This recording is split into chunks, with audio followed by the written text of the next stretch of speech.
आपको सिखाऊंगा आवर्त साड़ी बनाना।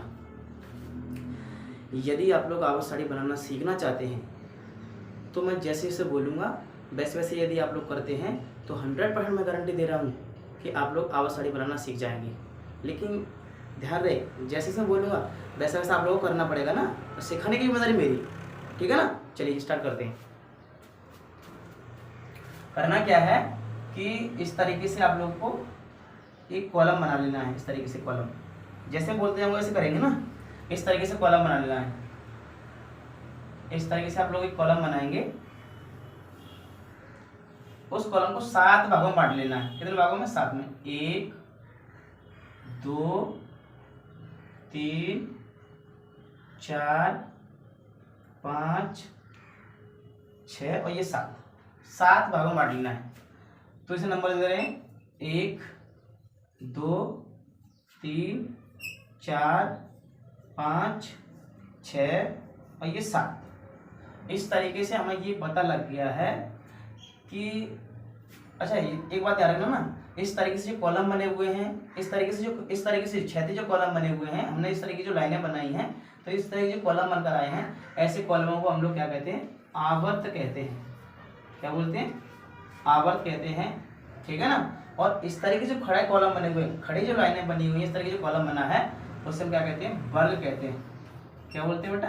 वर्ग कहते हैं। इस तरह की जो कॉलम बना है उसे हम क्या कहते हैं? वर्ग कहते हैं।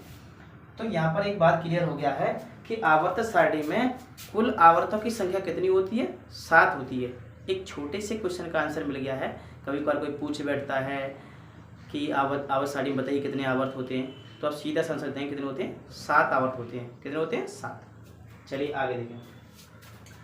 तो ये कॉलम हमने इस तरीके से खड़ा कॉलम बनाया, उसे 7 भागों में बांट लिया। आवर्त सारणी बनाते समय आप जो है मेरे टेक्निक का इस्तेमाल करेंगे। मैं जो बता रहा हूँ उस तरीके से बनाने का इस्तेमाल कोशिश करेंगे। सबसे पहले क्या करेंगे? एक कॉलम बनाएंगे, उसे 7 भागों में बांट लेंगे, ठीक है ना। इतना ध्यान रखेंगे। अब सेकंड जो कॉलम बनाएंगे, सेकंड कॉलम को ऊपर से बनाते समय ऊपर वाले कॉलम से ऊपर से एक कॉलम छोड़कर बनाना है। ऊपर से एक कॉलम छोड़कर बनाना है, ध्यान रखेंगे।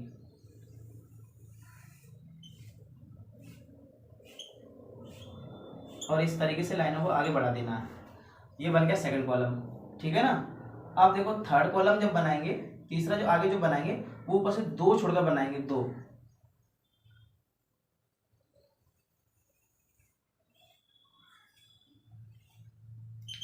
ठीक है ना, ये बन गया थर्ड कॉलम।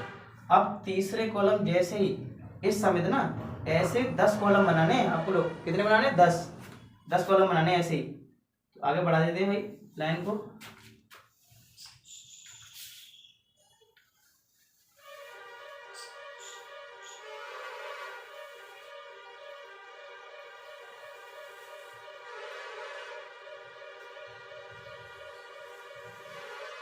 दस कॉलम बनने ऐसे ही। तो एक तो हो ही गया, दूसरा, तीसरा, चौथा, पांचवा, छठवां, सातवां, आठवां, नौवां ना, और ये कौन सा हो गया आपका? 10वां हो गया, ठीक है। ये 10वां कॉलम हो गया। अब जो अगला जो कॉलम बनाएंगे वो दूसरे कॉलम के जस्ट बराबर बनाना है, वैसा ही बनाना है। तो यहाँ पर इस साइड में जाएंगे, इस वाले साइड में जाएंगे, यहाँ पर है ना, यहाँ पर जाएंगे और इस तरीके से कॉलम बनाएंगे। तो देखो दूसरे में कितने कॉलम है? 1 2 3 4 5 6 खाने दूसरे वाले कॉलम में, अगले है ना। तो इसके बराबर ही बनाना ये वाला, इसमें भी 6 होने चाहिए। तो यहाँ पर कर देंगे तो तब हो पाएंगे 6। 1 2 3 4 5 6, ये 6 कॉलम हो गया, ठीक है ना।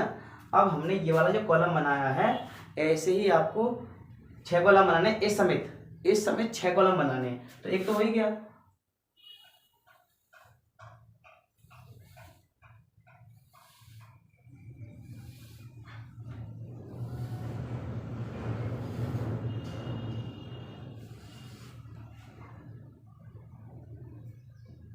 एक 2 3 4 5 और ये कितना हो गया?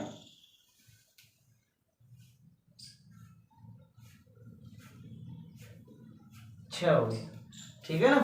अब करना क्या है कि सबसे लास्ट में जो कॉलम है छठा वाला, ये लास्ट में जो कॉलम है, वहां पर एक बॉक्स अपनी तरफ से बना देना है। इसका ये मतलब हुआ कि जो सबसे अंतिम जो कॉलम होता है वो पहले कॉलम के बराबर होता है। ठीक है ना, इतना ध्यान रखेंगे। आप क्या करेंगे, आप इनका करेंगे नामकरण। एक कॉलम को जरा काउंट करते हैं, देखो कितना कॉलम है, यहाँ पर नंबर कर देते हैं 1 2 3 4 5 6 7 8 9 10 11 12, यहाँ पर ये 13 14 15 16 17 और ये 18। ठीक है ना, ये 18 पहले और दूसरे, मतलब कहने का मतलब ये हुआ कि पूरी आवर्त में कुल वर्गों की संख्या कितनी होती है 18। यहाँ पर हमें देखो क्या जानकारी मिला है, यहाँ पर दो छोटे छोटे क्वेश्चनों का आंसर मिल गया है। यदि कोई आपसे ये पूछता है कि एक आवर्त सारणी में कुल कितना आवर्त होता है तो आप कहेंगे 7 आवर्त होता है। यदि ये पूछता है कि आवर्त सारणी में कुल कितना वर्ग होता है तो आप क्या कहेंगे कि 18 वर्ग होता है। कुल वर्गों की संख्या कितनी होती है 18 होती है। ठीक है ना, चलिए आगे देखते हैं। अब यहाँ पर देखो ध्यान देना कि पहले और दूसरे वर्ग को हम क्या बोलते हैं, एस ब्लॉक बोलते हैं। क्या बोलते हैं, एस ब्लॉक। इतना ध्यान रखेंगे, एस ब्लॉक बोलेंगे। और 13 वर्ग से लेकर के और 18वें वर्ग तक उसे बोलते हैं हम लोग पी ब्लॉक। क्या बोलेंगे यहाँ पर, पी ब्लॉक बोलेंगे। ठीक है ना, पी ब्लॉक बोलेंगे, इतना ध्यान रखेंगे। और वर्ग नंबर 3 से लेकर के और 12 तक के तत्व जो होते हैं, 12 तक जो कॉलम होते हैं उनको हम लोग बोलते हैं डी ब्लॉक। क्या बोलेंगे यहाँ पर,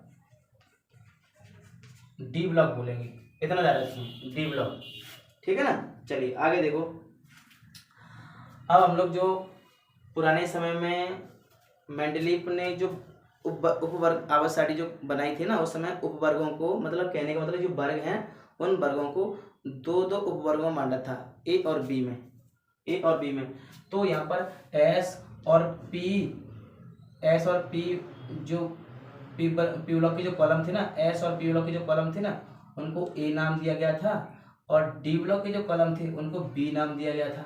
इतना ध्यान रखेंगे ना, क्या नाम दिया गया था, बी। सो यहाँ पर इनका नामकरण करते हैं। तो पहले वाले देखो एस ब्लॉक का है ना, एस ब्लॉक के दोनों वर्ग दोनों क्या नाम देंगे, ए नाम देंगे। तो यहाँ पर हो जाएगा, इसे बोलेंगे यहाँ पर फर्स्ट ए, रोमन अंकों में ना फर्स्ट ए, इसे बोलेंगे सेकंड ए।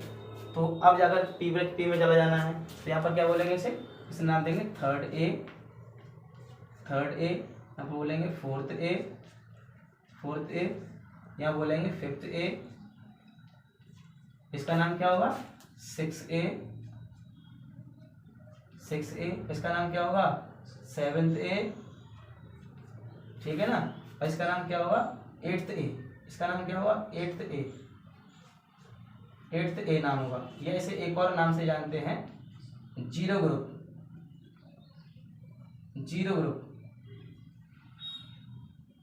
के नाम से जानते हैं। इधर ध्यान रखेंगे ना।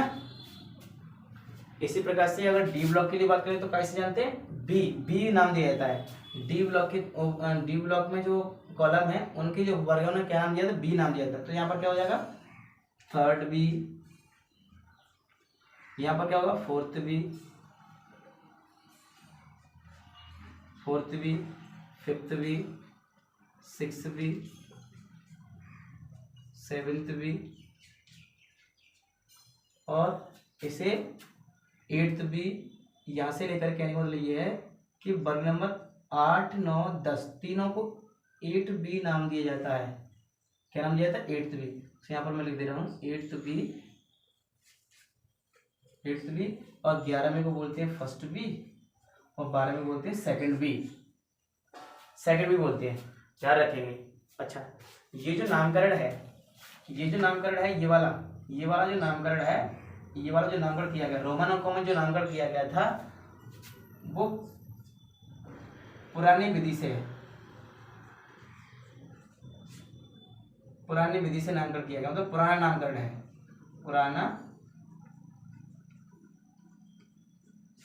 है, ठीक है ना, पुराना नामकरण है। लेकिन ये जो नंबर दिया गया है 1 2 3 4 5 6 7 8 जो नंबर दिया गया है ये कौन सा नामकरण है? ये IUPAC